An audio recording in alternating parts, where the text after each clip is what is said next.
All right, thank you for joining Worldwide Slot Car Chat number 20. A little bit late, technical difficulties, but now we're going.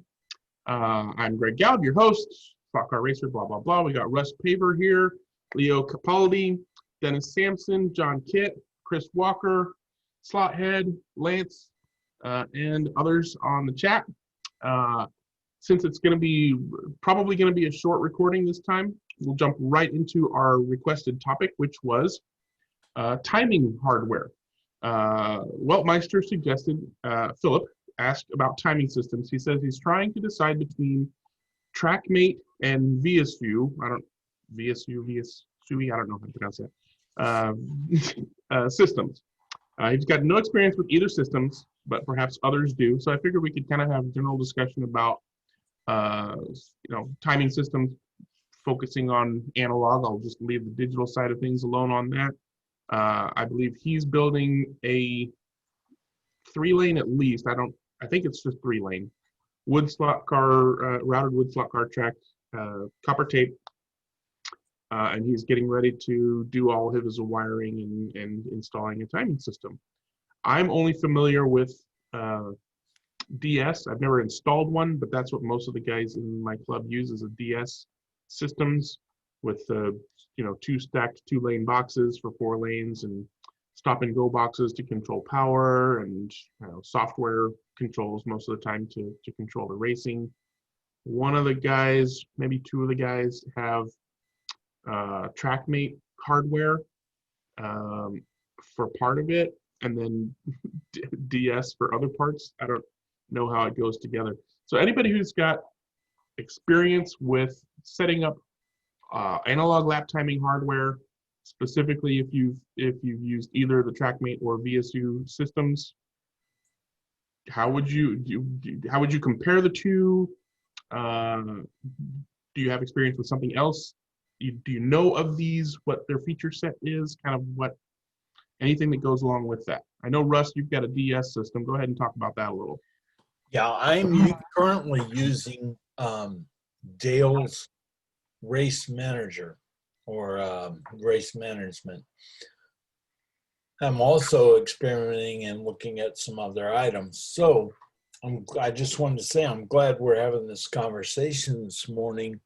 I think first thing we need to decide, or maybe you guys can tell me, do we want to fuel or have the ability to fuel? That's one thing. Do we want to have live start, where if a person jumps before it says go, do they get a penalty? The way mine's set up is if you jump the start before the final go, then your car will jump out maybe a foot or two and it's dead for a predetermined number of seconds. So I usually set mine for 7, because that way it gives the other guys, it doesn't penalize the other guys. It's only the driver that jumps the start. Mine also, if you stop in the pits for fuel, if you overshot the pit a little ways and you were on your last leg of fuel, your car dies and it's just sitting there the rest of the race. Okay, at the end of the race, when the race is over and the time hits 0, does your cars all shut off? Do you want that? So the system I'm using has that. What I've been told, talking to Slot Car Corner, or Steve over there, is he says PC lap counter is 1, and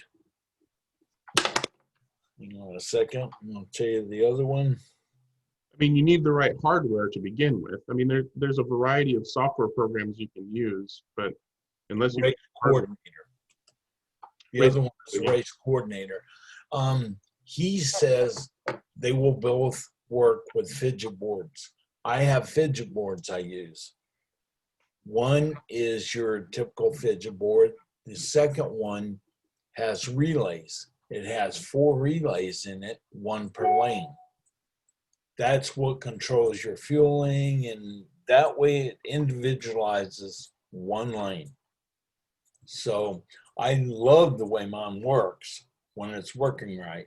But the problem with the system I'm using, you're kind of stuck to using an older computer. It doesn't like new computers. So we just use an old computer, which is fine because it's the only thing I'm using it for. You mean Dale's program? Yep, Dale's program. Yeah, I mean that. It's How old a computer? I mean, Mine's 2010. I run the same program on a Windows 10 computer, so I don't think necessarily it needs to be an older computer, but your hardware needs to be able to communicate effectively with that computer. So it might be that it'll run just fine on your other computers, but you might have to mess around for a little while with drivers and stuff like that. But right now, the only problem with Dale's computer is there is no updates. I mean, it is what it is, and that's it. Unless you know something different, Greg. But I believe it is what it is. Well, he died, so he's not developing it anymore, and he didn't. As far as I know, he didn't pass on the code. I still have the ability to share. In fact, I have his program on my web server for people to download if anybody wanted it. I think in general, most people are either unaware of his program, or even if they've heard of it, they don't use it. It's mainly a program that our club in our area uses. Both EMSA and PSS area, I assume, still use that program just because it was essentially designed around the way that we race. But there are lots of other programs out there that can use the same hardware, like you mentioned, PC Lap Counter and Race Coordinator. Those are still in active development. They're very complex and capable programs that can probably do pretty much everything that you're doing with Race Manager, except just differently. They do it a different way, right? So you have to set things up differently. So you don't have the stop and go boxes that DS provides. You're using the Fidget with relays. Yeah, I sold them because you don't need them with this. Just Fidget Boards, and it's got everything built into it. Could you do the same thing if you didn't have the Fidget Boards, but you did have the stop and go boxes, or could you not do those things? Well, with the stop and go boxes, if I'm not mistaken, you just started them by the stop and go. You just hit go, go when you want to race and all. With the Fidget Boards, it just controls everything. I mean, the only thing you do is turn it on and stage the cars, and it runs the race program basically. The fact that it's got the relays on the Fidget Board on one of them, and your typical setup. So you're running your lanes go from the lane to a portion to a contact on the Fidget Board. So the two fidgets run in conjunction with each other. One has the relays, one's got the connections for your lanes. And I think John has a question. Yeah, does it make a difference because I imagine this chap's still building his track, does it make a difference if it's a dead zone sort of function or a light bridge function as far as how it works? Mine, I use a light bridge. Now, I've been told you can use a dead strip, but I don't have it set up that way. I've got the light bridge overhead with the sensor and the track. Yeah, Blair's track uses DS hardware and a dead strip. So I know that DS supports a variety of triggering systems. And I have the DS bridge and the cabling going that leads to the fidgets. Yeah. So yeah, that part, but I don't know because I've never ran the stop and go boxes with this setup. Does anybody use a Trackmate or a BSC? Yeah, I've got a Trackmate, but I see Jim Cunningham on the call today, and I think that's the first time I've seen him. Hey, Jim. Yes, I finally figured out that loading the link to my calendar does not work. It tells me that I'm waiting for you guys, and I discovered that when I do it directly from the Facebook page, there you are. Yeah, that was So, I just figured that out. It's good to see you, Jim. Is Yeah, this your, good to see you too. yeah, is this your first, I your use first time with Trackmate. us? I use Trackmate. We like that. Been using it for years. Use it on 6 of our tracks. And when we're running digital, we like Smart Race. I don't know if any of you guys have tried that, but that program is very comprehensive, and we use it from a tablet and we cast to multiple monitors around the room. Works very well. So with the track, so this conversation started because one of our regulars, Philip Weltmeister, is building a 3-lane wood analog track, and he was talking about people's experiences with Trackmate and VSU hardware, and if they have any, pros, cons, or comparisons. What do you think about the Trackmate stuff? Like I said, we've been using it for years. It's under steady development. I think the last version he had a little trouble with, so the current one's good. I actually never did the prior update, so I didn't run into any problem, but I did. all there was, and didn't miss it. What happened with you, Dennis? I run Trackmate on mine, and most of the guys who have tracks around here run Trackmate. Couple of things. Number one, the nice part is you don't have to fiddle with fidget boards or fidget with fidget boards.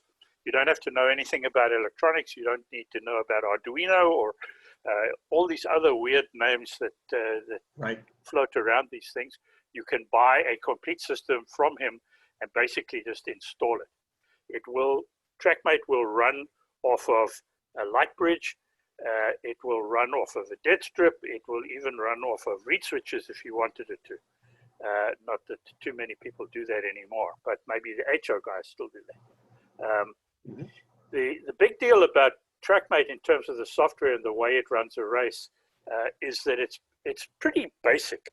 It doesn't have a lot of the pit stops and fuel loads and other such things that people are starting to use nowadays. It runs a race. It runs in a couple of different modes. You can run round robins, you can run timed heats, you can run lap heats, you can run speedway style races where you get points for how you finish. It can handle up to 8 lanes if you need to.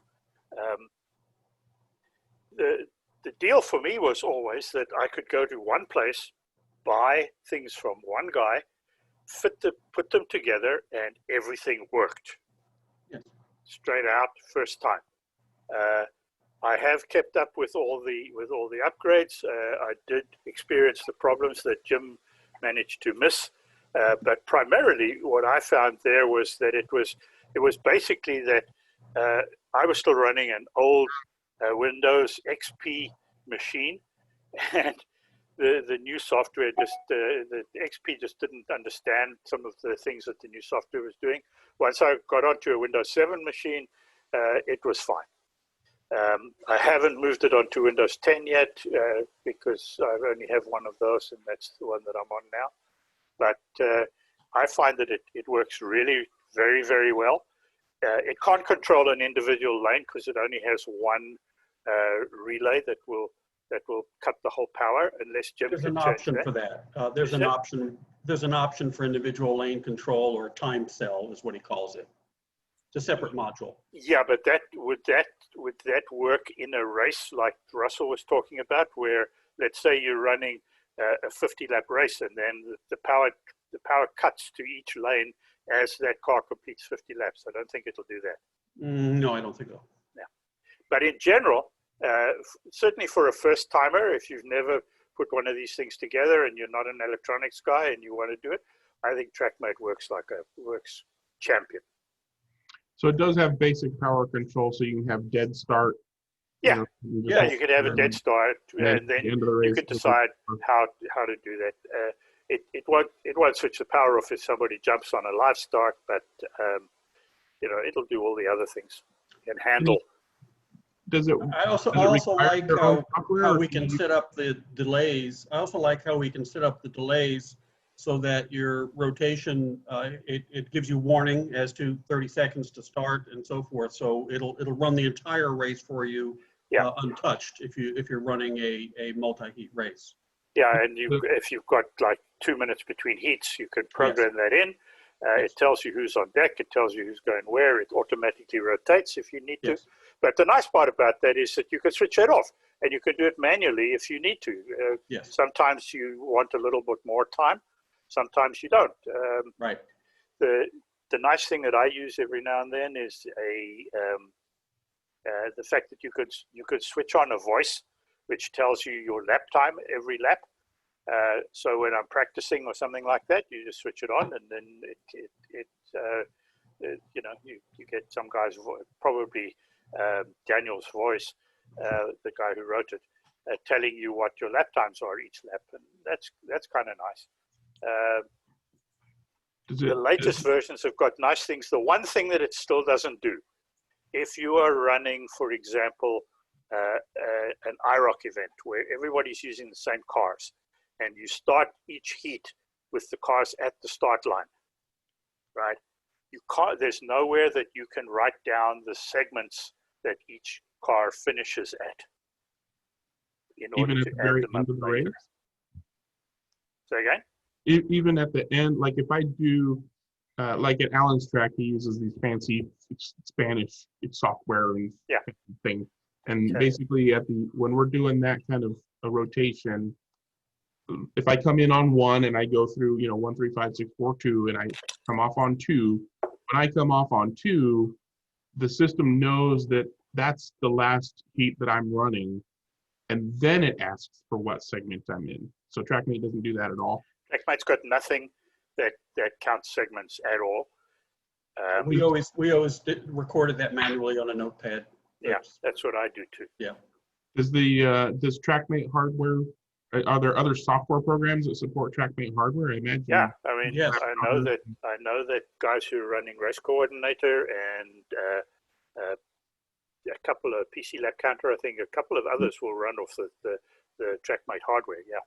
Yeah, I think I've seen them in the list of hardware when I'm helping somebody configure their software. And the hardware is very, very nicely made. That's one thing about it. The PC boards are good. The construction is good. You buy, if you've got a light bridge, you buy from him just the sensors, the ones that go under the track. You have to make your own bridge and put in your own LEDs into the bridge, but that's not a big deal. Even I could do that, so it can't be that difficult. Does anybody else have any experience with Trackmate?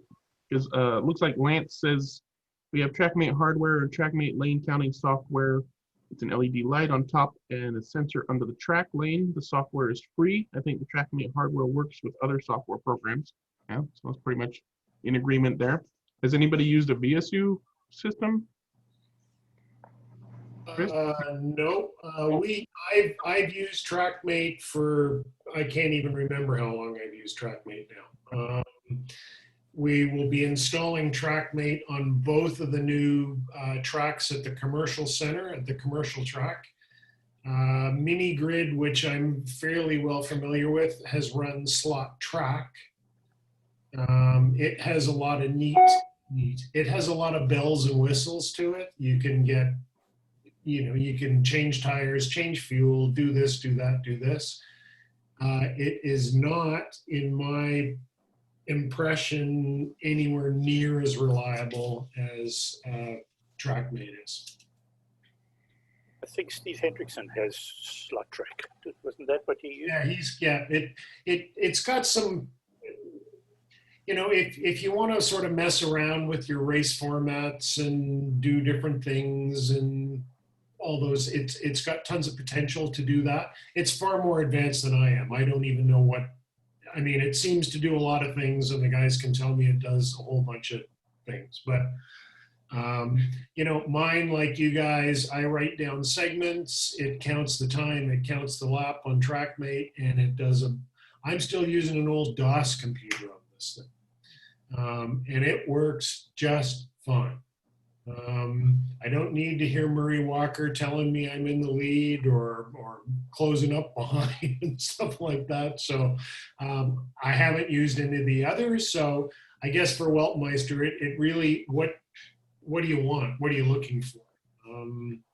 I think if a basic thing, you cannot beat Trackmate. And from what I understand and have had a couple of years experience with, if you want more bells and whistles, I think I would probably go for Slap Track. Chris, so since you're using it in the commercial environment, it must be good for novices as well as real serious hobbyists. Well, Trackmate's so simple. It counts laps and counts time. I mean, it's not really, and we will not use in a commercial set. I mean, I have dead strips. I've always had dead strips, and we'll have dead strips on the 2 commercial tracks. They're just far more reliable than light bridges. But What you got, Jim? A couple things. Having tried several other programs on the Trackmate hardware, we often found ourselves going back to the original Trackmate software. For one thing, the screen is very clear and visible, and many of the other programs that have all kinds of toys and whistles, everything ends up so small on the screen that it's hard to see. Racers have consistently commented that they miss the Trackmate screen when we get away from it. One of the things it does that's very nice is the each of the lanes is a bold color bar, and they change order based on who's leading the heat. So a racer at a glance can see his bar move to the top and know that he's currently leading the heat. The sound, we like the sound effects that are included. We've added some of our own. You can choose any of the announcements to occur or not. So the sound and screen itself have been very popular. So that's been hard to get away from. I also did talk to Daniel, the developer, about 10 days ago on another matter, and he mentioned to me that some new features are coming. So possibly some of the features you're looking for might be in the works. When we are interested in, when we run races with pit stops and all that, we move to the digital tracks. We haven't really tried that on analog. When he does updates, is it primarily software updates, or does he come out with new hardware regularly? Well, we've been using it for more than 15 years, and there have been some improvements to the hardware, but none that ever required replacing anything. We simply, there would be the earliest systems used a printer port, and you had to install software, to work with some of the DOS computers. The earliest ones we were using DOS or real early Windows computers. And the main hardware update has been to a new board, and it uses just a USB connection like most everything else does now. So since the USB hardware upgrade, it's pretty much all been software. Yes. Oh, yes. Yeah, they went from the printer port, and then the next lot had a plain serial port, and then the latest ones are all USB. I still have one with a serial port, and when I got to a machine that didn't have a serial port anymore, I had to get a serial to USB adapter, and that caused you've got to get a good one. You've got to be careful of that and make sure that you've got good drivers. So you spend as much money as you can on a serial to or a USB to serial, so that you get a reliable connection. And once you do that, it's fine. Unlike cars, vintage computers are not great to use. Oh, the vintage cars aren't either. It's only nostalgia that tells you that. Well, since Philip is like to be buying new hardware, he probably won't have to worry too much about. No, he won't. He won't have to worry about any of that. No. Leo. No one's mentioned track call. Does Trackmate have a track call facility to wire up a button or buttons? Yes. Yeah, it has a button. Right. Mhm. Like So you I can- use race coordinators. You can so- either use a button or the space bar. Or the Yeah. space The bar. button or the Right. space bar. Right, same as race coordinator then, yeah. Yeah. Mhm. Yeah, I think that's pretty much industry standard at this point. Yeah. It's slap the space bar to hit pause or set up some kind of fancy button.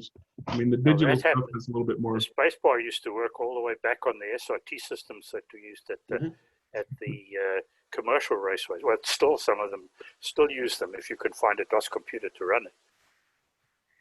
So so I don't think anybody said that they use the VSU system or have any experience with that. Does anybody have any experience with any other hardware? We've talked about DS systems a little bit. We've talked about Trackmate quite a bit. Does anybody have any experience with other analog hardware? John? Yeah, I've got a really weird system called Race Control, which was from, gosh, 1996, 97.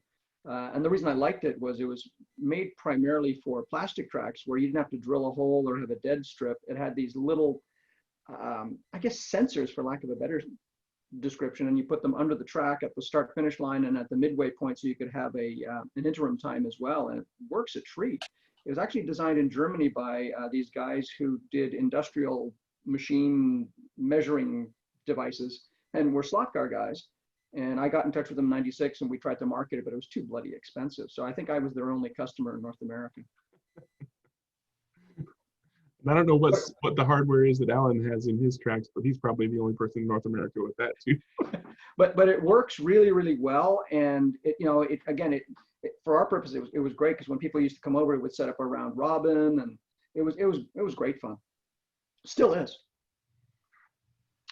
Well, I did get a pop-up that said we get more than 40 minutes, so that's a wonderful thing. So we don't need to worry too much about the length of our chat. Since we have extra time, Jim, you haven't been on before. Why don't you tell us a little bit about your slot history? Slot history. Oh my gosh. Well, the family built a model train layout in 1964, and that was fun until it was finished, and then it was just sort of public transportation. So when the HO model motoring, Aurora model motoring vibrator car set arrived under the Christmas tree in '66, that ended up displacing the trains. On the way home from school, there was a newsstand that had, I think, 3 magazines that regularly featured slot cars. So I knew all about the big commercial raceways. Finally convinced Dad to take me to one. Dad had been injured on the job, and the family didn't have a whole lot of money. So buying the slot cars I wanted, which cost, I think the Chaparral was $11.95, was a stretch. So I was told, no, you can't have one. We're just going to rent them. And we did that a few times. And then Dad sort of slipped me a Cox kit without Mom knowing about it, and told me that I'd never get another one unless I won. So I've been winning ever since. And I usually only allow myself to buy a new slot car after I've won some kind of race. So, but I have my first slot car and most of them since. About 700 now. I've raced. I learned early on that if you won the Wednesday night race 3 weeks in a row, on the 4th week, no one wanted to race. So I made it a habit to, if I won a race somewhere, to build a different car or move to a different series or a different track. And as a result, I've tried all forms. I've raced all kinds of HO, 124 wing cars, everything in between. But I think my favorite thing is still building and restoring vintage cars from the 60s. That's the core of my collection, although I do have quite a few plastic 132 cars as well. And currently, since 2003, I started Nomad Raceways, built a race center mostly around Carrera-based tracks, and ran that.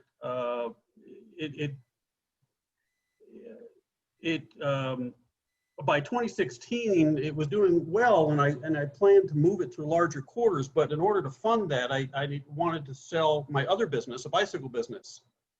I finally did sell that, but the sale required that I set it up out here in Little Rock, Arkansas.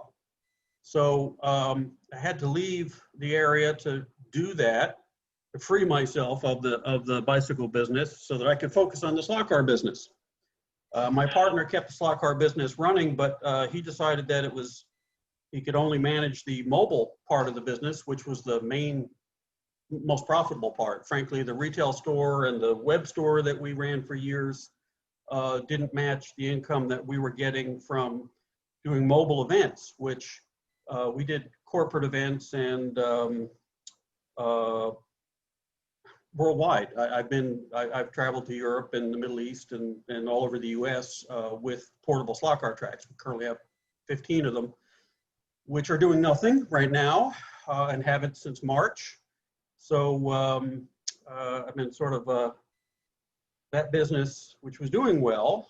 And now that I'm free of the other one, I'm still based in Arkansas while my partner is still in San Diego. It didn't really matter as long as we were doing all the mobile business because I was traveling every other week somewhere else. But now I'm stuck here in Little Rock, building a local club. We're not meeting now, but we had started to get things going. So what I'm doing right now, I'll try and wrap this up for you, is I am about to announce the Slot Car Drag Race Proxy World Challenge. This will be a proxy race for drag cars, obviously, but it may be the first slot car race I'm aware of that has been promoted and produced by a professional promotions company, because that's what we see ourselves as now. Our clients, we were doing slot car tracks for Acura, going to all the IMSA races. We're currently sponsoring a NASCAR team. We're supposed to be going to all the NASCAR events. We're not doing any of that, so that energy is going into the proxy race, and we hope it's a big one. Very cool. I look forward to seeing that happening. What scale drag cars, Jim?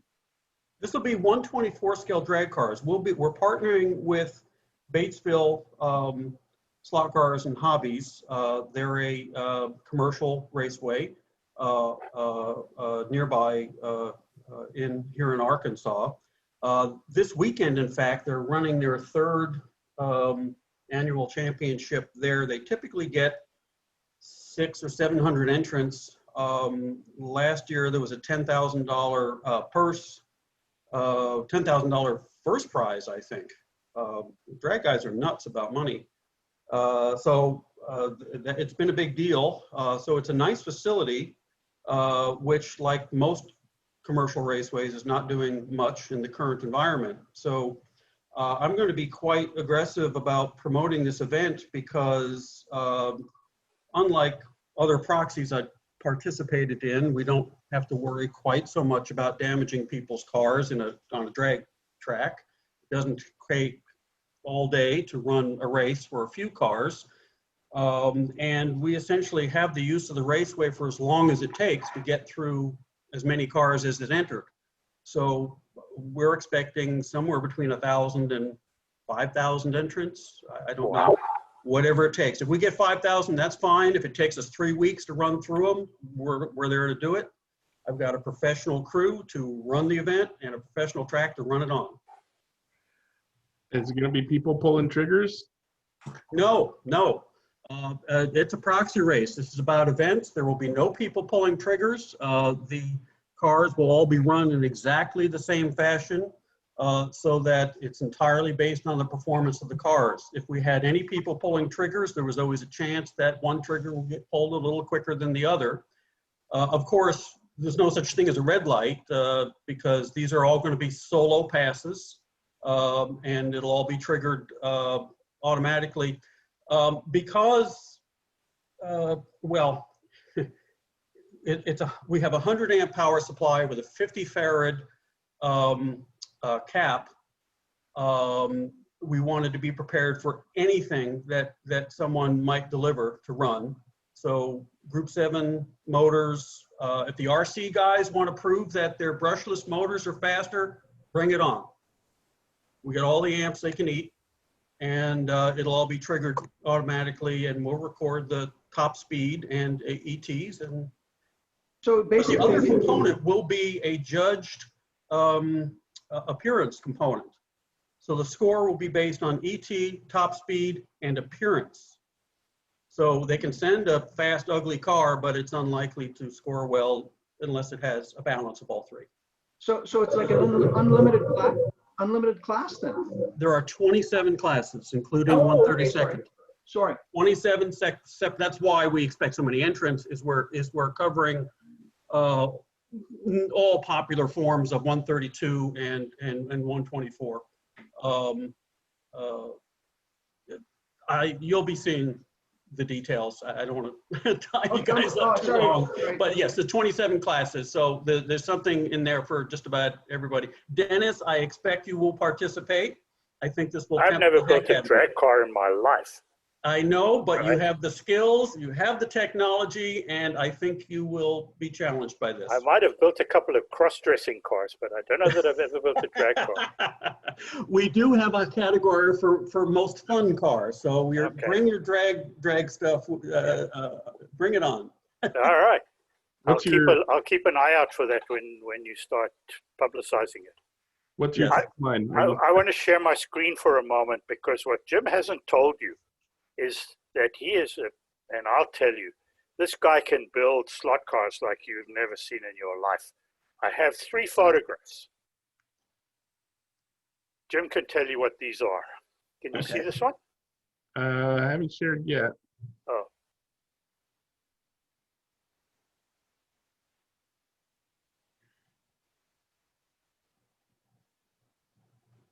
What's going on? I don't know. Share screen. We still see you, Dennis. Oh, okay. Because I did click the share screen here, and I'm not getting. Oh, I don't know what's going on.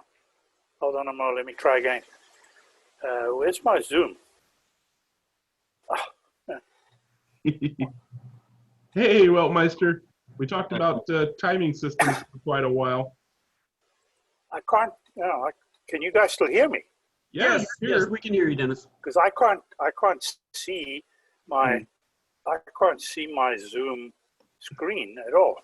Well, Dennis, suffice it to say, I have built a few cars and. Oh, there we go. There we go. I'm back. Okay. Sorry.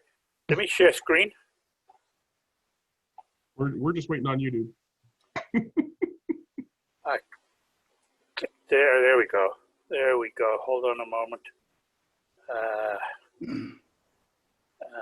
Okay, now we're seeing.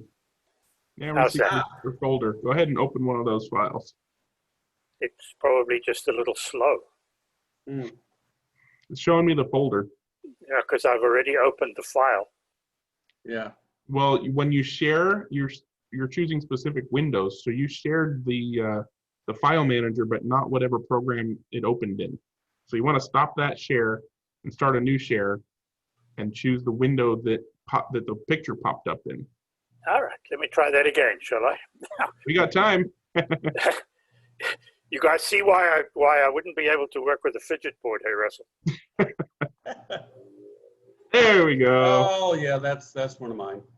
Yeah, this photograph was taken in 2005 at a slot car convention in Chandler, Arizona. And it happened to be one of the prettiest 132nd scale Formula One cars I think I've seen in my life. That one, apart from that one, there was this one. Nice. And that is just the same. And the reason this one is so nice is the negative camber on the front wheels. That absolutely fascinated me that Jim had been able to do that. Yeah, that car was built for a proxy race where other people would be driving it, and it was actually entered in a race that allowed for any Grand Prix car. And of course, most people built low, wide, fat-tired stuff. And I built this. It actually has a full-depth driver right down to his feet, and I used a BSRT HO motor placed under the seat and behind the driver. And the front suspension actually moves such that when the car gets into the corner and starts to lift, the front wheels sort of change camber. And what that did was when you drove the car, it was like a little signal that that's where the limit was. The drivers would notice that little sort of twitch of the front wheels and would instantly be able to find the limit with the car. And the surprise was not only did it win on the appearance points, it had a removable hood and fully engine detail up front.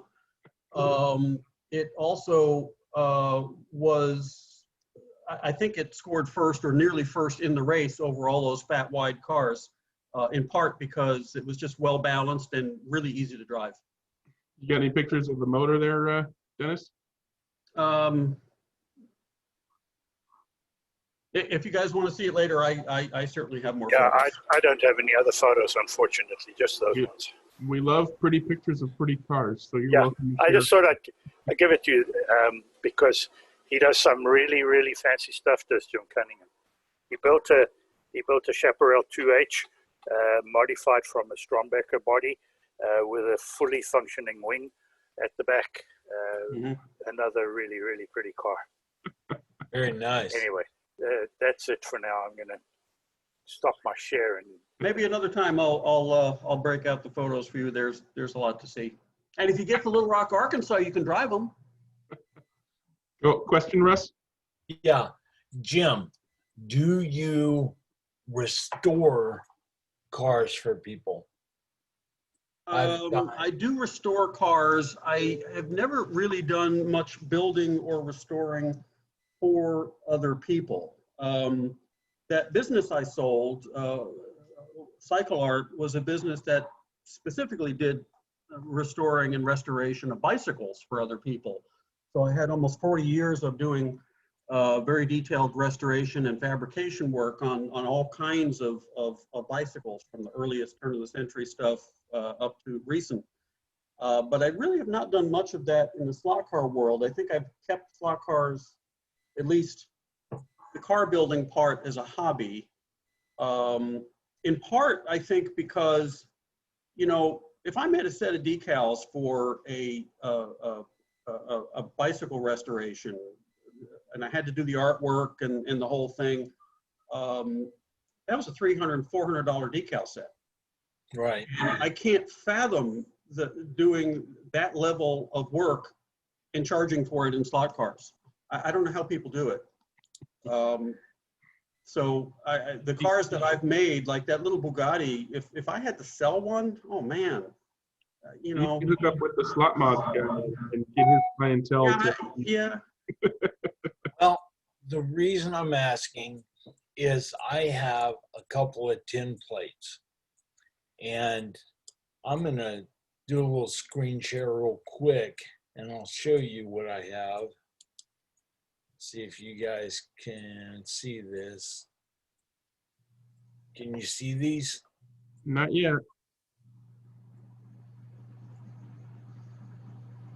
After you click share, it should pop up a window of windows for you to click on which one you want to share. I gotcha.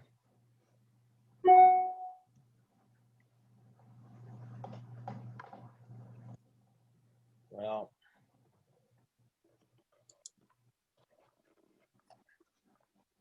don't see it. Anyhow, there are two tin plates. There's a Maserati and there's a Ferrari. And one's green, one's red. They're from the 50s, and they used a gimbal as a guide. Yeah, I'm familiar with those. In fact, those were the first slot cars that I recall. My grandfather had those in his basement, and I've seen them. I don't know any, but I know what you're talking about. those are the original Scalextric cars from the very first sets. Yes. So the question is, I have them with the guy right now. They've been there about 3 years. His name is Bill Zambora.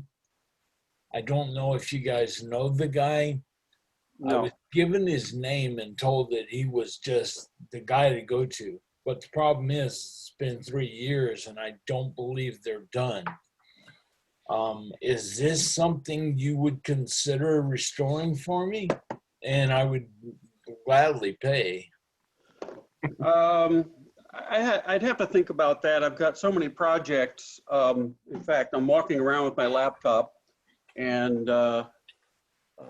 The first task there, Russ, is to get them back from the dude. If he Yeah. Yeah. it's been 3 years.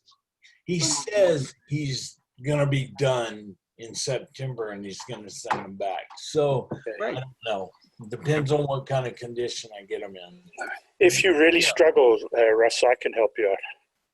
I do quite a lot of restorations, normally of old brass cars and scratch built slot cars and things like that. But I could have a go at that. Okay. When I get them back, Dennis, I'll see what they look like. I kind of have my doubts, but the guy came highly recommended, so we'll see. He was going to restore them to running condition and just totally do a restore. I think I was paying $400. I had to pay $200 down, and no cars yet. So okay. Yeah, I could provide you with references too if you need them. Okay, that'd be great. I appreciate it, Dennis. Well, I hope. Yeah, I don't hope forget to send.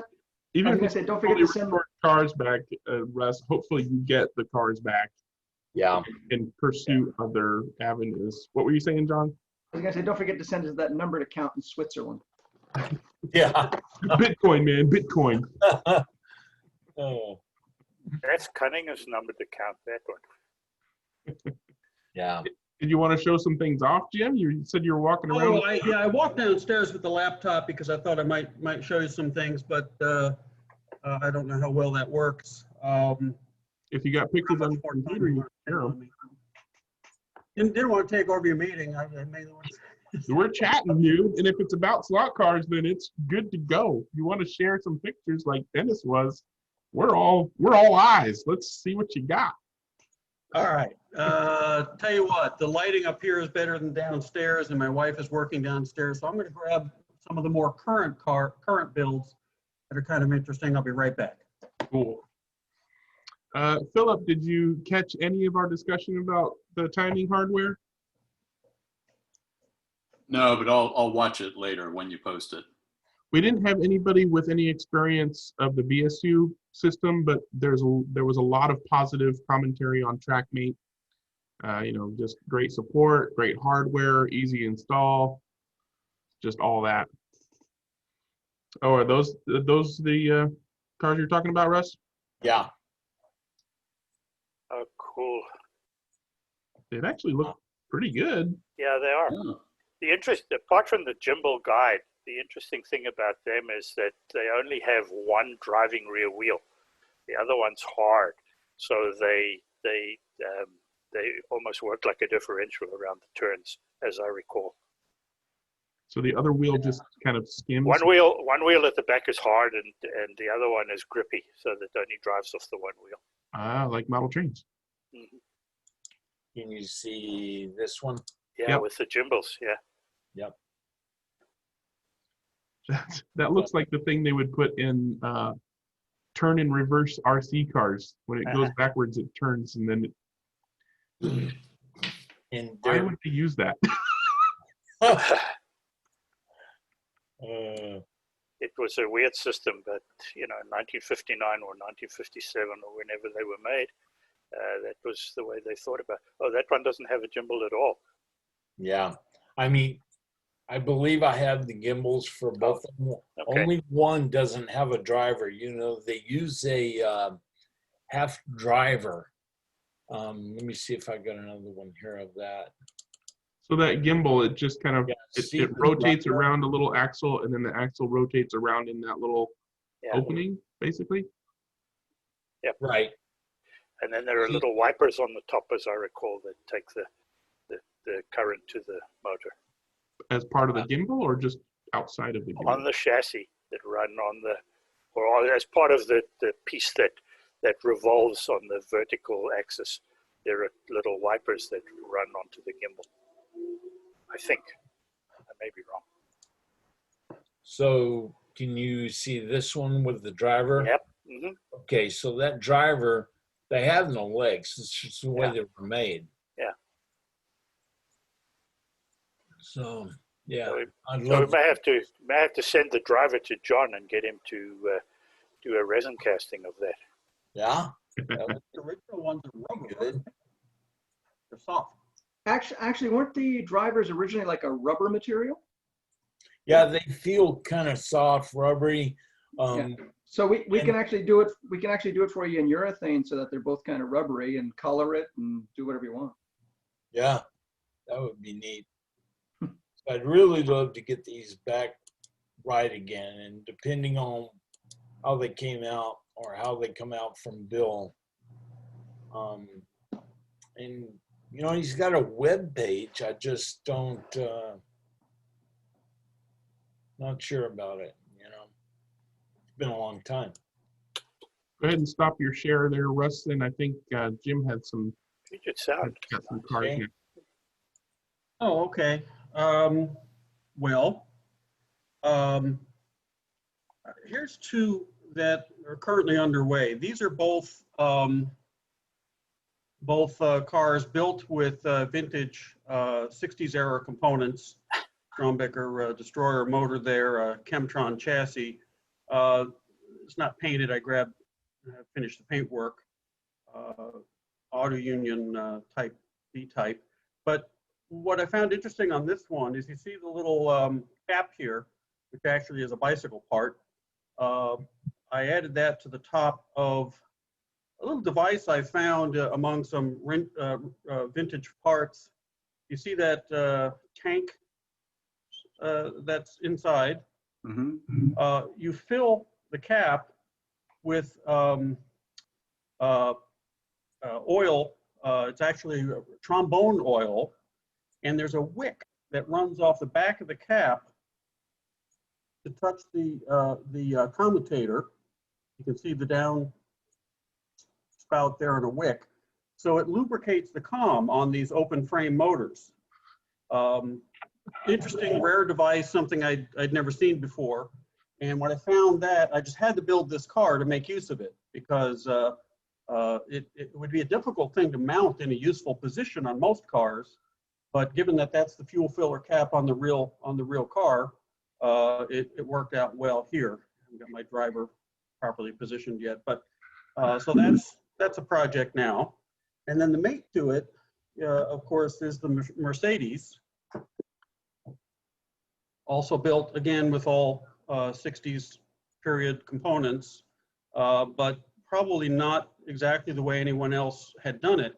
The K&B chassis kit included this cool cast bracket to a tube that allowed the front wheels to pivot.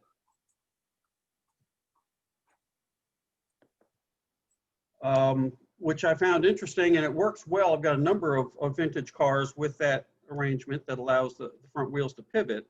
But then the question was how to mount the body without a big cut into the body to free up the movement of the wheels. So to do that, I added a body mount. The exhausts actually are pinned into the body mount and allow the body to pivot on the chassis from the pins here and a pin at the rear of the car. So it has very nice sort of movement built in. And again, it's all 60s era components ready for paint. It probably emits enough benzene as well so that Novellari will have his same lung issue when he's swallowing. There you go. You know, of course, lately I have been building some drag cars. This is typical of the stuff that's run at Batesville. Model kit based body and lightweight chassis, contemporary 16D motor. Nice wheelie bar set I purchased there. I'm not sure exactly who that built that, but they're scale wheelie bars. they don't actually function on this car. Most of the cars that they run there now are flexible chassis that don't require wheelie bars, but this has them for cosmetic reasons. Jungle Gem's car. And of course, I have the little model of Jungle Gem and Jungle Pam to go with them.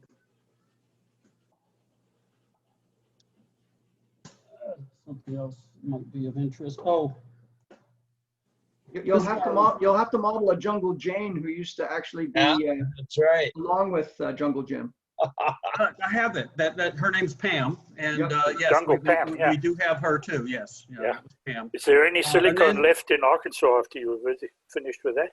Well, I understand that's why they went to 2 drag shoots, right? Okay. Well, I was always a TV Tommy Ivo fan, so here's another.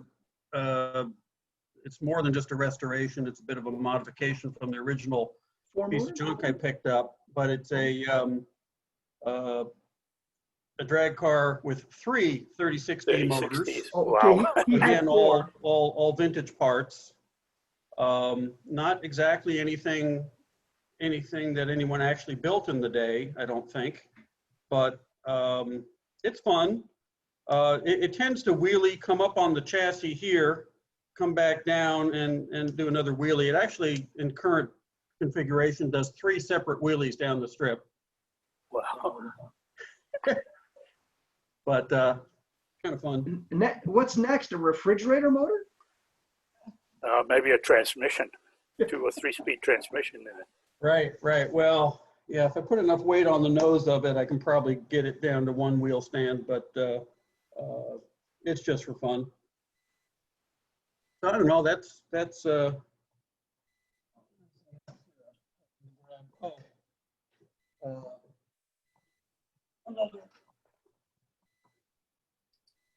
vintage-based drag car. Let's see, its guide has come undone. That's a good thing to discover. In this case, a rather weathered old Chevy, but the components, the guide is loose. That's a aluminum billet, one-of-a-kind chassis with a Chemtron motor, and the rear bracket that attaches to that also attaches the wheelie bars, which makes the gear lash and the wheelie bar height adjustable from these nuts here. And of course, the car can be run with or without the wheelie bars, as they are bolted to the chassis. Are those wheelie bars functional, Jim? Yes, they're a little long, but very functional in this case. This car will definitely wheel stand even with careful driving if it did not have those.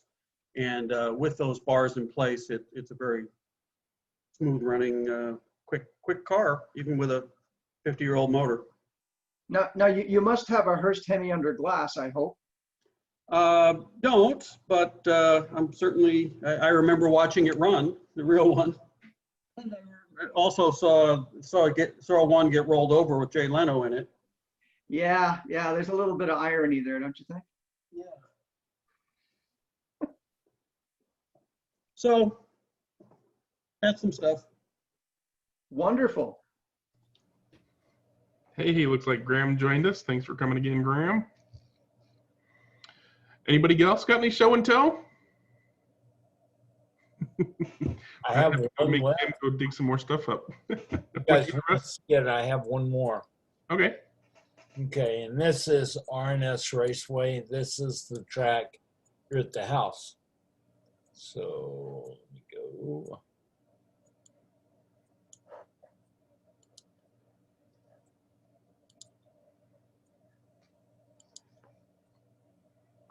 There we go. That's a good picture.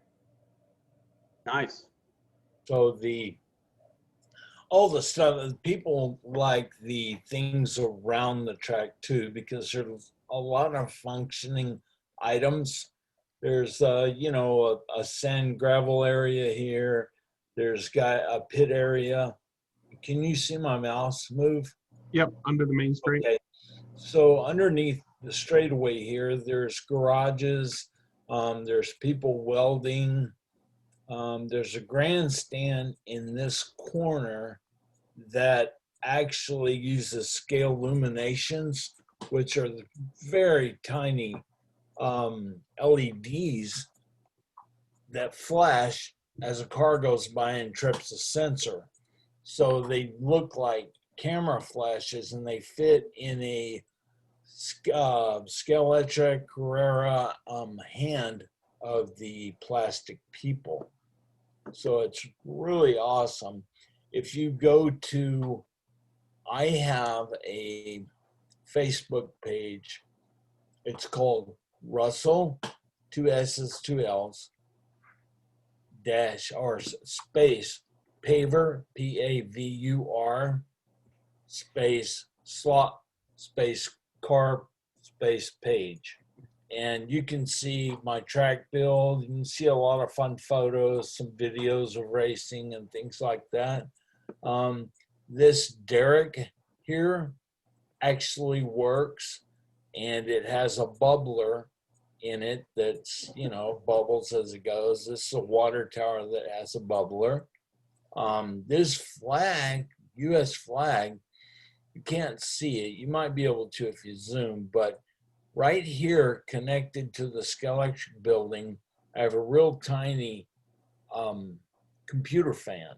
I mean, it's probably 1.5 inches, 2 inches by 2 inches, and 1 inch wide. It blows air up and it moves this flag as we're racing. So it gives it some movement.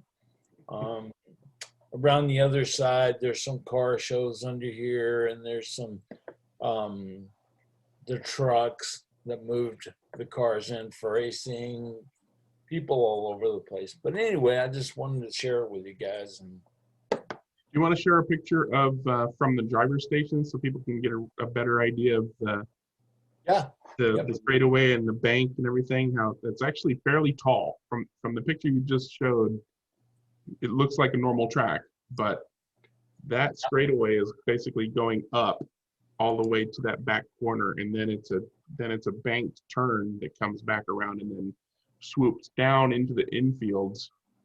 And not quite corkscrew, but severe. That you can't just go full out. You gotta finesse your car through that.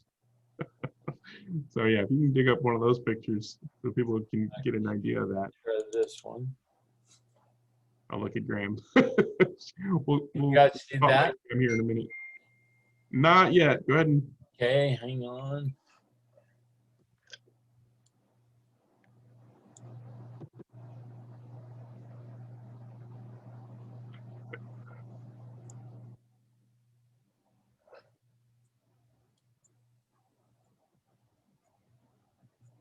There you go.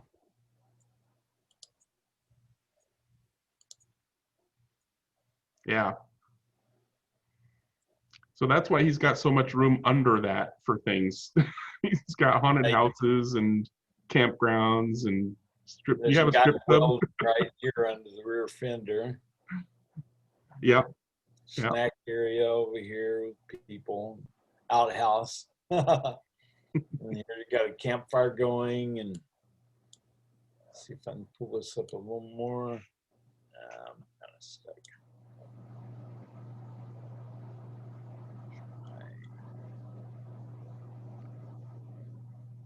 Yeah. That is a fun track. I definitely enjoy coming over and racing on And that. that's 20 foot in length. So let me try one more thing. Oh man, did I jump off here? No, you're still sharing your screen. You can quickly open something. Okay, give me a minute.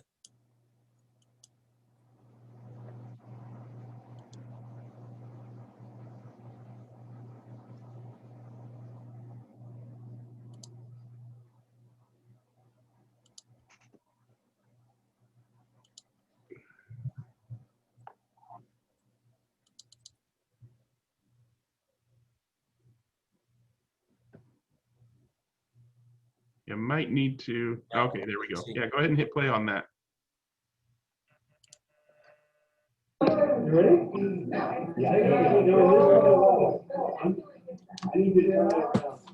turn it around, go the wrong way, right? No, it's coming out. Trackside view. Yeah, you guys just don't go real fast. Yeah, like usual.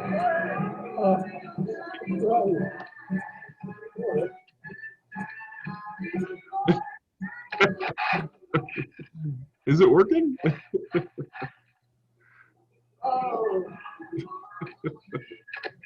We were trying to get some shots of on track.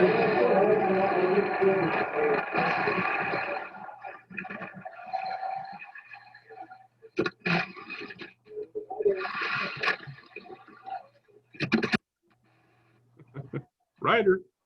Right there where you need the Dramamine.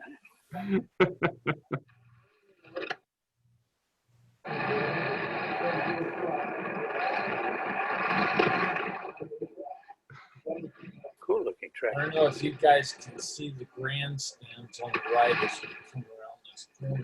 Yeah, it's a little choppy because Like, we're trying to view the internet. Kind of fast. Actually, once you get down the straight, hit the pause button so you can see it. Never mind. Hang on. I'll get it.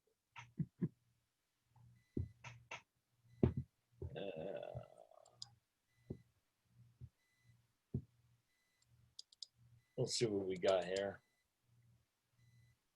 I hope you guys don't mind hanging out for me for a few.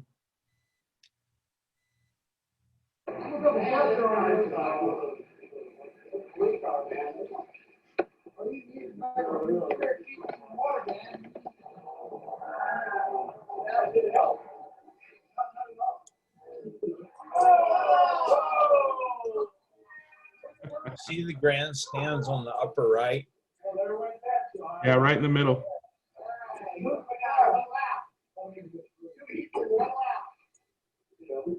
Tell you what, Russ, if you wanna see if you can find a picture of the grandstands, we'll come back around to that. Yeah. Go ahead and hit stop your share. And then I think Graham was showing off a couple of cars. Go ahead. But then he disappeared. No, I'm here. Reshare your video and tell us about those cars you were showing off a minute ago. Well, mainly I'm showing off the display stands. The cars are just, you know, some SCX.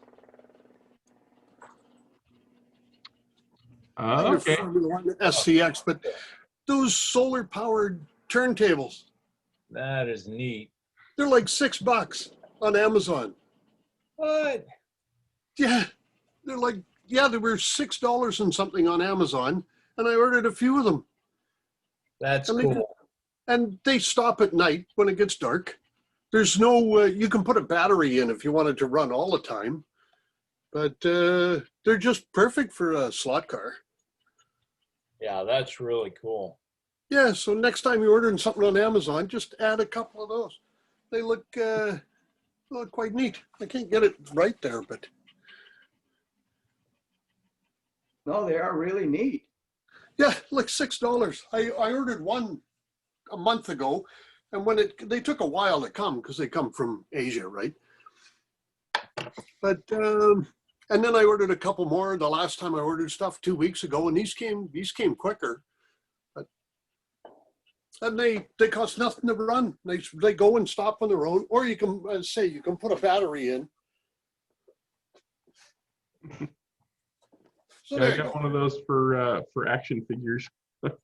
Oh yeah. Oh, now he's showing off his stereo. No, sorry. I can show off all this stuff.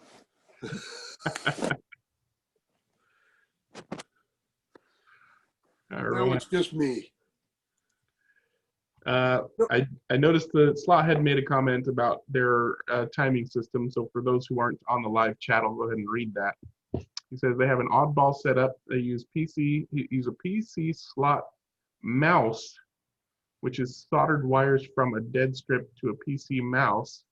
So the driving over the dead strip generates a click through the mouse. He uses that with a timer he downloaded So each left click triggers a split time. And after a time trial session, I copy and paste the list of cumulative split times into a spreadsheet and parse it into individual lap times. All I need is a list of lap times for my simulated race program. I mean, if it works, right?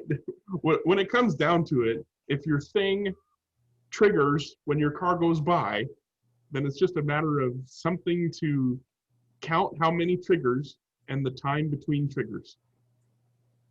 That's the basic functionality that you need. I mean, whatever works, it's a good thing if it works. And then Chris was mentioning the reliability of other systems versus Trackmate. Trackmate is very reliable. And yeah, because the most frustrating thing is when you're doing a race and your timing is missing your car for some reason. You know, you've got like a system that detects your guide blade, and if your guide blade is the wrong color, it doesn't work, or it's a hardware trigger that the guide blade is supposed to, you know, knock aside as it passes through, like the reed switch. If the guide blade isn't tall enough or thick enough, it doesn't reliably hit the switch. Or if you're using a light bridge and your car has too many transparent or openings from above to below, it will trigger multiples or not a long enough break in the IR signal for, you know. So is there a perfect system? No, probably not, but there are systems that are going to be more versus less reliable. Dead strips work pretty good, but I'll tell you what, I'll throw a dead strip off if you're using a car that has been digitized. When you try to run a digital car across a dead strip, depending on the chip in that car, it may or may not trigger the dead strip, because the motor has to be able, with most dead strips, or the ones that I'm familiar with anyways, the motor has to be able to generate a signal to hit the dead strip as it crosses. And if that signal from the motor isn't passing through back through the wires into the dead strip, then it might not trigger. I don't think they all work that way. I think I saw somebody was talking about the braids, you know, being on the live track and touching the dead strip is what does the trigger. But yeah. So it's Philip, the back EMF that you get as it goes across there. So you find on some commercial tracks that if you're running at high speed across a dead strip with a very, very mild motor, that they don't count either. Some of the big king tracks have had that problem. So yeah, that is a problem. With 1/32 scales, we usually don't have it, but the light bridges are, to my mind, still a much better way to go. Philip, since you're here, we had a couple of questions to help you decide what hardware you need. Question number one is, are you going to want to utilize things like jump starts? Like if somebody pulls the trigger and they before go, do you want them to be penalized by a lack of power, or stopping under the light bridge or in a specific area to do fuel simulation so that they have to, you know, refuel? Do you want to do things like that? Yeah, I mean, if systems will allow for that. I mean, I was really debating between Trackmate and then Viasu, and at the time, Viasu had a USB connection where Trackmate was a pin, and I think that's changed now. Yeah, Trackmate is USB now. Yeah, and I know Trackmate has been around for quite a while now, and a lot of people use it. But I'll definitely be using a dead strip, okay, rather than a light bridge, just for cosmetic reasons. Yeah, it seems like most of the more popular and well-known hardware solutions can use light bridge or dead strip, or, you know, whatever system you want to utilize for triggering it. I don't think, well, we don't know yet, right? There's updates coming soon for Trackmate. Jim was mentioning maybe they include some of that jump start fueling stuff. I don't know. I'm not in that realm, but currently they don't. Do they? Yeah. So if you really want those things, then you're probably going to either want to find out what the upcoming improvements are to Trackmate, or go with Viasu. I don't know what the feature set of Viasu. Nobody here had any experience with it. I think they're fairly comparable, and now it sounds as if they're maybe no difference other than Trackmate has the proven track record, if you will. It's amongst our guests, that certainly seems to be the case. Steve, you keep turning on and off your video. Are you going to hang in there for a second? Yeah, I'm sorry. I was just trying a couple of settings. No worries. Since you're a new guest, do you want to tell us about your slot history? Sure. As a kid, had slot cars. Then there was a big gap of about 25 years. I was raising kids. And then about 2010, I bought my first SCX digital set. And so I messed with it for about 10 years until they kind of went out of business. And just over the last 6 or 8 months, I just converted everything over to Scale Electric. And I've been in the process of converting my SCX cars to run digitally on my Scale Electric track. So I've starting to get back into it pretty heavy, and been doing some landscaping and some work around it. Bought some fences from you, Greg. It worked out pretty well. So yeah, I'm back into it. You and Kelly are very similar in that you were SCX digital and gave up on those jokers and switched it over.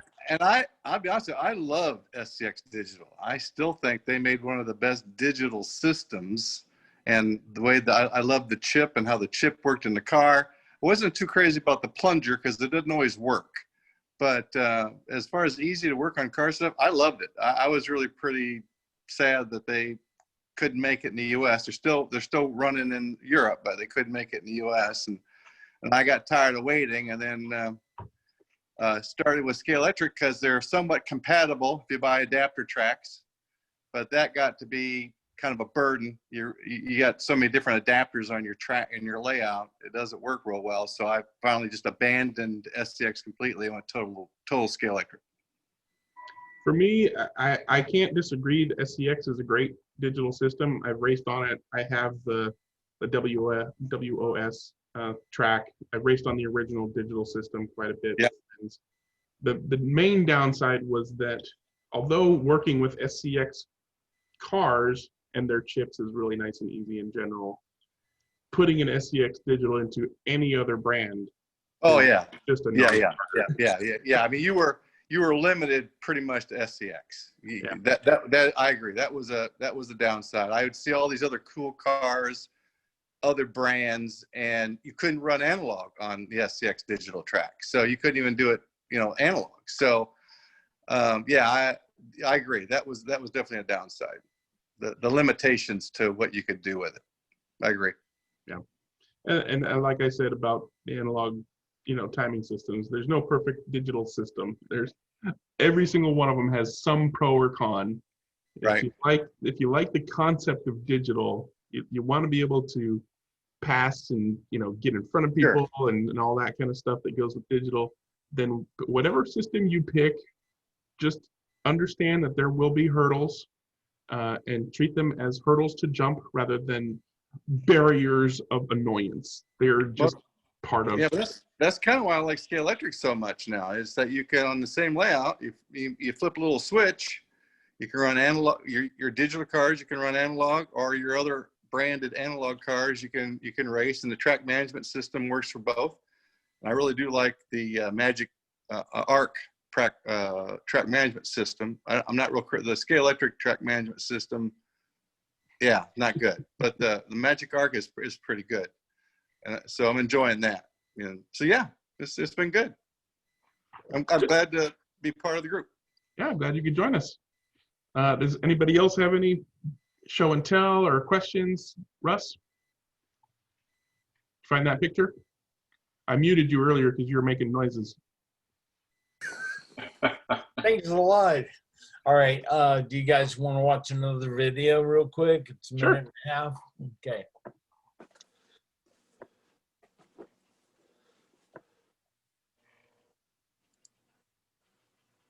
Ding, ding, ding, ding, ding, ding, ding.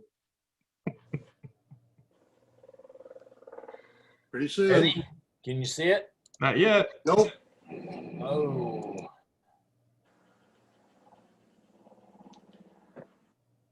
Okay.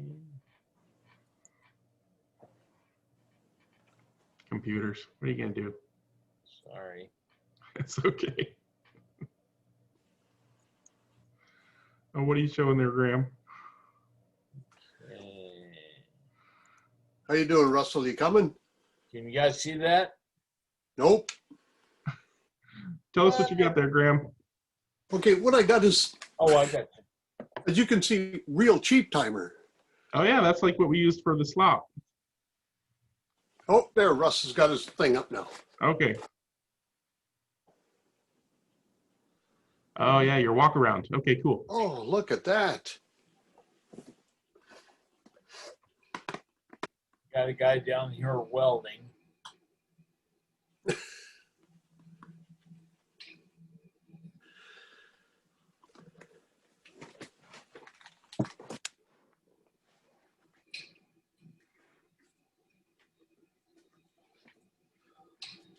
Yep. Refreshments and tickets. Oh, That's a nice, yeah. that's a nice track, Russell. That's a nice track. Thank you very much. I love the vintage Scalex entry building. That's awesome. Yeah. Yep. I really appreciate it, guys. You know, it's something to do. About 6 years ago, I had a brain tumor. Kind of put me out of commission. So this gives me something to do. I love racing. I've been doing it since 1964. And it's just awesome. I love it. It's This very is my garage. It's 3.5 cars. You can see my Derek there. Oh, there's the bubbler. Yeah. And there's people inside the Scholarship stand also downstairs. So that's it. That's for that. And, you know, I hope you enjoyed it. Yeah, thanks for sharing. Yep. That's impressive. great It's track. seeing it in person is the pictures and video just do not do it justice. I mean, if you're ever in the area, I can't speak for Russ, but I'm pretty sure he'd be happy to have you come over. Oh, and yeah. figure on some cars and look at his awesome track. Spend some race time, whatever you guys want to do. All right, tell us about your little cheap timer there, Graham. Okay. It was made for Zip Zaps, I guess on a Radio Shack or something. And it was made for little tiny remote control cars. And they have a horizontal light beam. This is the head unit. And there's a photo cell right down there. And there's another one that goes out here. This extends out this curbing. And then it has a light on the other side. And when the cars pass by, you know, in front, it just clicks the timer. But it does a couple other things. You can set it to determine speed because it has to go through 2 light beams. So therefore you can determine speed through the traps, right? So, but it was 91 cents. Wow. Wow. They were $39, I think. If you own Zip Zaps, you bought this. But then it went all the way down to 91 cents at a clearance store, and I bought about 20 of them. So hold on. Now that's 91 cents Canadian, Graham. Oh, Canadian, yeah, that's a quarter for you guys. Yeah, yeah. But it does up to 6 laps, and so it's only it won't tell 2 tracks who wins one against another. But like for my track that I have in the trunk of my car, you know, I can run 6 laps on that slalom course in the trunk of the car, and then I can go back and it'll read out the speed of each lap, and it'll also read out over here. It'll read the actual speed you went through the traps at on each one, and it'll give you the total of 6 laps. So when I'm doing car shows, people come around, they run, and then I just record down their time, right? You know, but if you just got to look for different stuff when you're in the stores. I say this works really good.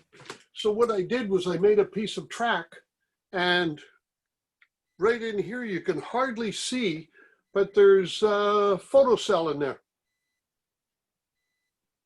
And for each lane, there's 2 for each lane.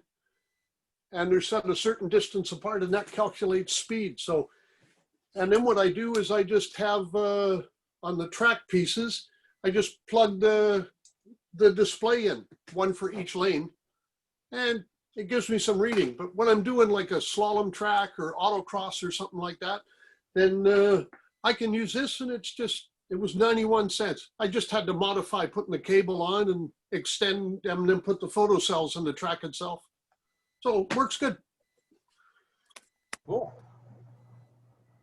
Yeah, I think the hardware that I got is actually for the same toys that Radio Shack sold, but it's not as cool as that one. The main difference is that the one that I have just has one sensor, right? So it just tracks the passing of a car, but it could do more laps and it could do time things. So that was one nice thing, but that's pretty cool. because this one has the two sensors, you know, so when you come around, you actually go through a set, you click it and that ends your lap time. And then that distance you travel is all determined by the scale of your car. So you have to scale it out different, because this is scaled for little cars that are like 1/40th or something, right? Yeah. So it's pretty close. I mean, the speed is just nonsense anyway. But I think what I can make out of this, and I haven't done it yet, is I could make a drag strip. Yeah. Because it'll do my trap speed. You know, I'll be able to do a light when it takes off, and then it'll shut off my time. It'll tell me my time, and then going through the traps, just like in a real drag strip, it'll tell me my speed through the traps. Yeah. But again, you just got to look in different places for this kind of stuff, right? So, but yeah, 91 cents, and I bought a bunch of them at $9. And then I went back like, you know, a few weeks later at some clearance place, and they were on for $3.91, I think it was. And then one day I went back there at 91 cents, so I just bought the rest. And I sent a couple of these to a guy in Mexico when we had that. Were you guys ever on SCX Worldwide website? Greg, were you ever on there? Or? No, it was SCI mostly. Yeah, well, that was a big deal about digital back in 07, 09, around there. And there was an SCX Worldwide website where we all talked all the time. And I sent a couple of these to a guy in Mexico and a couple of people in Florida. But 91 cents, you just look for something different. It seems to work just fine. But, you know, on a real track, you want a Trackmate or some setup like that to, you know, display on the screen. But So what you've got is the slot car equivalent of the Big Short. Yeah, yes. But it worked good. It displays good. It just takes a couple of batteries in the back to operate it, and with the plug. So when I have it in my car, when I put up the trunk lid at car shows, then there's Velcro on the back. I just stick it on the bottom side of the trunk lid, and then I just reach down and this plugs into the track, you know. So nice. Yeah, those are great for one-laners of pretty much any kind. You sure you weren't in the Canadian military by chance, were you? Because that's all they use is Velcro. Oh yeah, everything Velcro. Thank you for sharing that with us. Does anybody else have any show and tell or questions? Philip, do you want to talk about timing systems anymore, or just want to? No, I think I'm good. Okay, well, be sure to watch the beginning part. It's $11 on eBay now, that Zip Zap's timing system. Well, now it's is vintage. Okay, well, hey, wait for the fall, Phil. Wait for the fall. It's gonna happen. It's got $1 marked on the cover, so there's a bit of a markup on eBay. Graham, I think Graham has relatives. I can sell it for 92 cents and include shipping, you know. I never thought to look on Amazon or eBay. Well, time out. Stop being so Canadian. $11. I can't do it. You could retire. Yes. Yeah. I just shipped a full-size tire and rim from Vancouver, BC to Texas. The guy wanted it so bad. I didn't even charge him money for the tire and rim, but he wanted it so bad. So it was $160 Canadian to ship a tire and rim from Vancouver to Texas. You could have tried rolling it downhill, maybe, no? Actually, if I could have got to Zero Avenue, I live pretty close, between Canada and US. If I could have got to Zero, I would like to have just rolled it across to somebody and they could have put it on the bus. It probably would have been cheaper, but the guy paid me back. He wanted that so bad. So What was it for? it was out of a 1976 442 that I bought new back in the day. And the only thing I had left from it was the spare tire. And we had the car from cradle to grave. Myself and then my son owned it after, and it rusted right out. But and I had the spare tire, and he's restoring a 76 442, and he wanted it really bad. So He probably actually got a deal. I'm into cars and stuff, so it said B.F. Goodrich, and you just don't see the B.F. on the BF Goodrich tires, right? Mm-hmm. So, and it was a spare, never used. Still had Lansing, Michigan air in it. But he got it just, I think, a week and a half ago. It only took 7 days to get there. Wow. And 160 Canadian. So he was, I think it was 128 or something for U.S. shipment. He was a happy guy. I bet. All right. Well, does anybody else have anything they want to talk about or ask about, or? If I can figure out how to share a screen, I might have a couple of photos for you. Sure. Let me try it real quick if I don't screw this up. I hit the green share screen. Then click the screen lock. And if I do this, can you guys see this picture? Not of yet. the racetrack? Apparently everything likes to be done twice. I guess you guys can't see that picture of the racetrack? No, try again. So I hit the share screen button. Yeah, and it should pop up a window full of your various screens to share. Oh, I see it now. Okay. All right, good. Well, all right. So here's my scenic track at home. And maybe you can see that now. So, nice. This is the Monte Carlo rally track, originally built by Bill Schneiderwin. I thought so. Yeah, yeah. Work anywhere. It's been upgraded a bit since. It does run. Here's your Trackmate sitting right there on a little mini laptop. Does all the sound and so forth. And until about 2 years ago, Daniel had not written a program written a format that worked well for this, because we like to run a 10-lap race where you do 10 circuits. It's a loop at both ends. So Trackmate will now let you run a single lap race where, say you've got 10 people present, everyone runs their 10 laps, and then the results are scored by the total time required to run each lap, or each set of 10. It'll give you individual lap times, of course, but the results table gives you first through 10th place based on the time to complete. So that's a lap counting thing.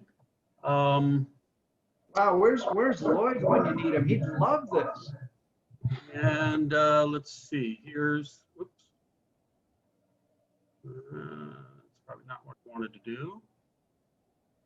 I guarantee Lloyd has seen some of Bill's tracks, because yeah, I actually bought and sold, I think, 3 of Bill's tracks. When he completed them and was itching to build another, I found homes for some of them. But this one I had to keep. It was just too much fun. Bill likes making rocks more than he likes making tracks. Yeah, yeah. This one are there did 2 require... slots on that, Jim? Is there a polarity reversal, or are there 2 slots? Yes, it has 2 relays that reverse polarity. There's a short little dead strip at the end of each loop that flips the relay. And I think I dropped the screen, so can I show you the next photo?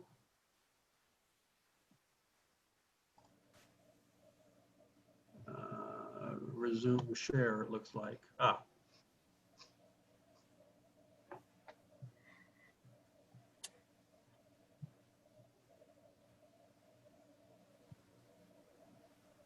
Well, how large of a footprint is this track?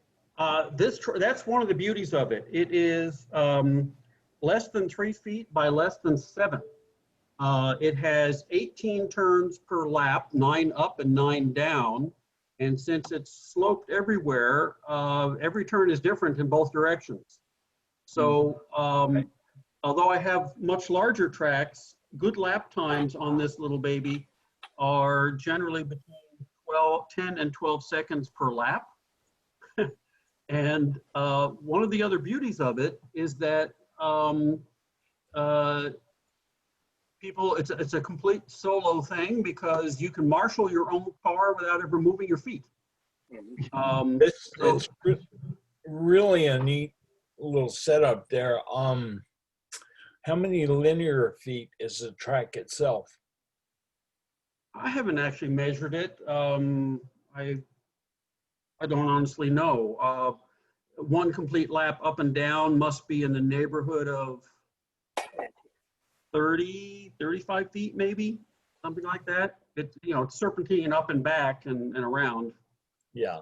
So something Nice. like that. Very nice. But it's a lot of fun. And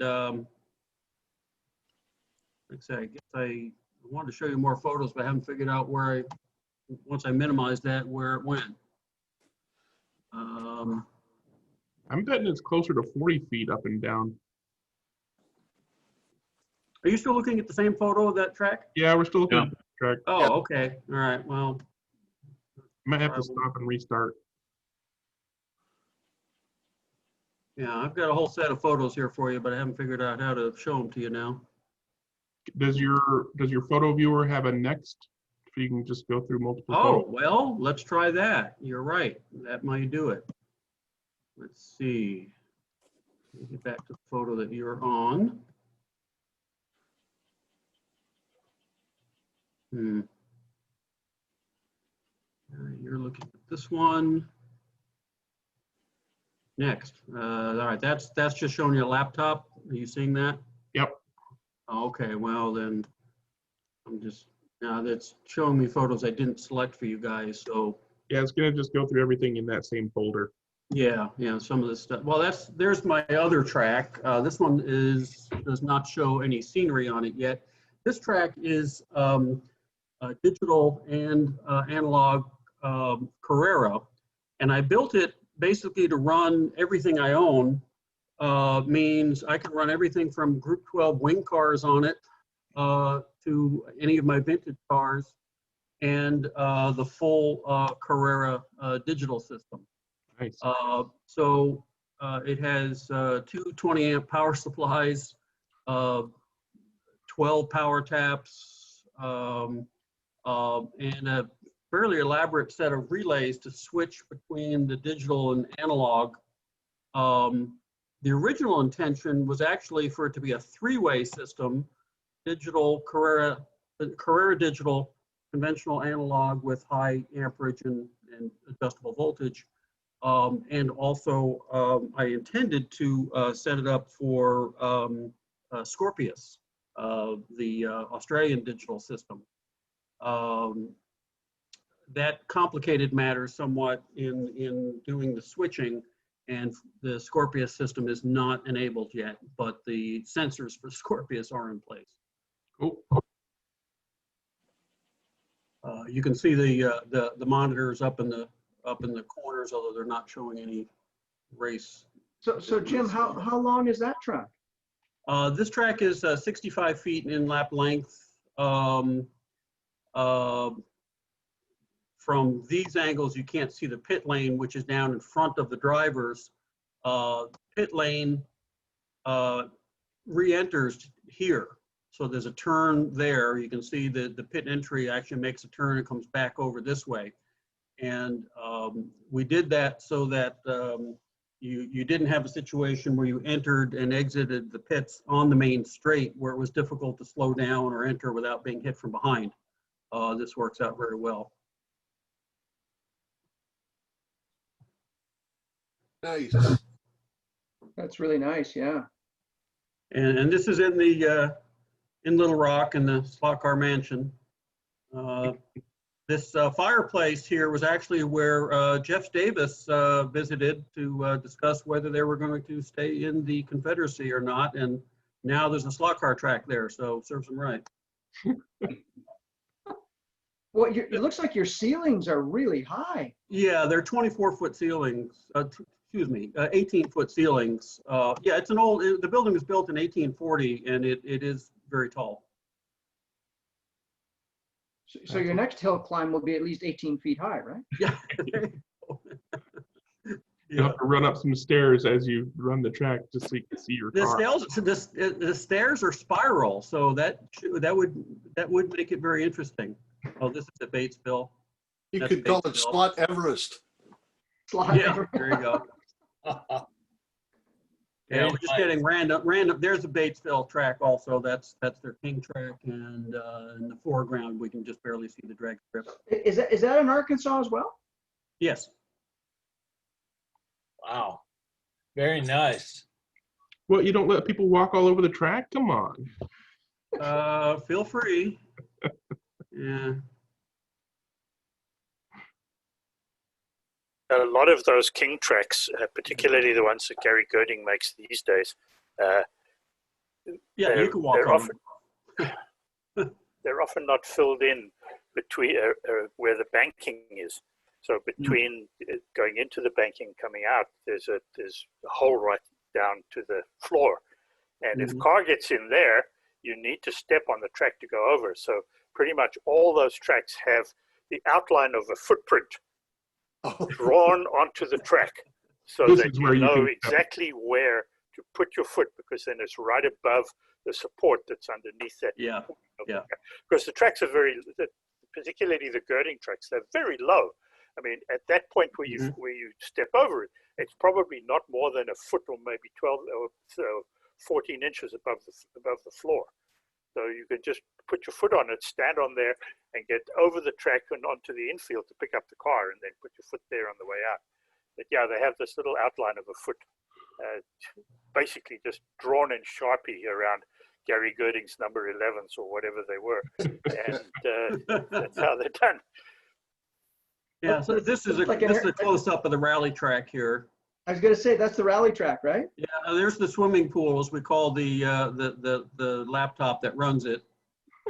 It's blue, so more pictures on the rally track. Was that the turn at the bottom? Yes, that's the bottom turn. Can't quite see. There's a small, about a 1-inch long dead strip just at the point that this loop closes, and that triggers the relays. I think this is the Arkansas crew right here. Yeah, they all look related. Yeah. You don't have a little Bill Clinton around there by chance, do you? I can see the Clinton Library from my window where I'm sitting. Oh, geez. Whoa. So no, but he's not popular here presently. Don't quite understand that myself, but Can't imagine why. That's nice. How long is that king track? well, king tracks are standard 155 foot. It's kind of a standard layout. If you're going to set a record, a lap time record in the commercial world, you do it on a king track because it's a popular layout that you know is somewhat standard. So yeah, it's 155 feet, and current the fastest stuff on these things runs, you know, well under 2 seconds. I think they're down to 1.3 or something. I think Brad Friesner did a 1.3 or a 1.2 something in qualifying in Finland. Yeah. The fastest one is in Finland at the moment. Right. Although that's been sold and it's headed to Chicago. I heard that. Yes, going to Mid-America Raceway. Yeah. Who built this one? Is this an Ogilvy that's there, or a Girding? This is. Doesn't look like a Girding. It could be an early Girding. I think this is a Girding. Yeah, I think this is a Girding G9. I think it's called. Oh, okay. And it has 8 separate 90 amp power supplies with 5 farad caps. So there's plenty of available power. Yeah, Although yeah. here they don't run crazy fast wing stuff. It's just not popular locally. It's too expensive. Yes, and their drag racing is mostly bracket racing, so they don't run terribly fast stuff there either. Although the 55-foot scale quarter-mile drag strip, most of what they runs right about 1 second. Is that the drag strip that you'll be using for your event? Yes, yes. This is where the event will be held. Cool. Oh, That's a nice shot. Yeah. That's a pretty flat king. Very nice. Well, it's the Girding Kings are like that because you see how he sloped the whole Right. main straightaway, and that's so that you don't have to have as big a banking at the end. That one's got a bit more swoop than I've seen on some of his. It's a little swoopier than most. Yeah, the dead like man swoops up more than I would expect. The finger here is pretty much flat with most cars. Yeah. There's enough banking in that you don't usually have to lift in that. The only really flat turn is under the bridge and the donut the 90 and coming through the donut. Yeah. There's a little bit of a kick in the lead on and a little bit of a kick to the dead man there, but that is definitely banked, the finger. So what's the most popular type of racing that you have on that track? On this, we've been running FCRs, both hard body and soft body. Yeah, there's one there. That's I got more. Yeah, that's one of the FCR cars. Which is just a big flat brass plate underneath it. Yeah, it's a very simple brass chassis with a model kit body. It's not a class I originally was a big fan of, because the small wheels look kind of out of scale under the scale bodies, and you can't adjust the wheelbase, so they're limited that way.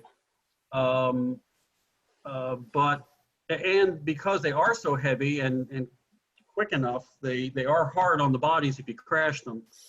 So, but it's been popular. Most of them are the other class is with a Lexan body, usually a stock car. On a stamped steel chassis, probably.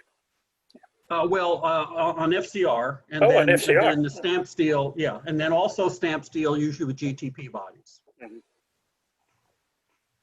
I don't know if I have any pictures of those. Like I said, I'm just scrolling through these. Not those kind of classes, John, change from one raceway to the next. It's very, very localized. There is in 1/24 scale, there is a United Slot Racers of America,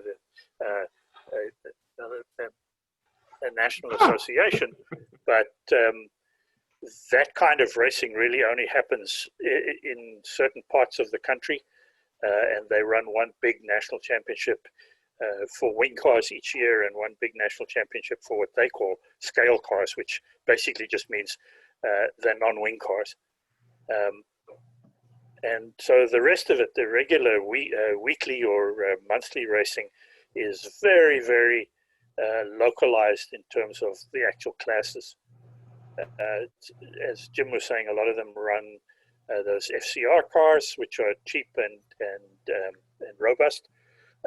In some areas, there's a lot of retro racing, which is the scratch build chassis that I make and others make that I run. In other places, it's pure stamped steel cars, like the JK Flexis and the Mazzetti Flexi, the Mazzetti Avengers and Patriots and things like that.